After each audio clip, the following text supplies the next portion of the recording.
HTC has already revealed that it would be launching the U11Is on January 15th in Beijing, Taipei, and Hong Kong. The HTC U11Is looks like one awesome device, worth waiting for, going by the leaks we have seen.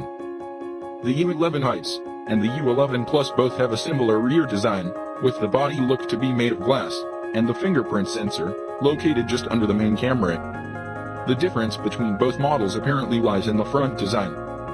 The upcoming HTC U11Is packs a dual camera setup at the front. The device also has a full-screen design, with tinier bezels at the top and bottom edges, while those at the two sides look almost non-existent.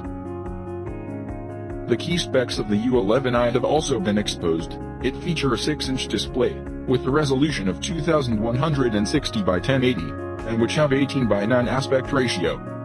In addition, the device is said to pack a Qualcomm Snapdragon 652 processor, which is backed by 4 GB of RAM, while there is 64 GB of storage on board.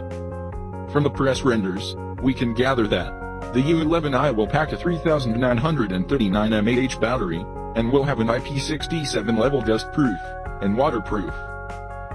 Furthermore, the device is expected to pack HTC Edge Sense, and would run on Android Nougat out of the box.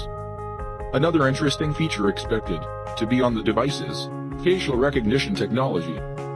The front dual camera is also come with 3 modes: Rapid HDR, Bokeh mode, and Beauty mode. The device will be available in black, silver, and red colors.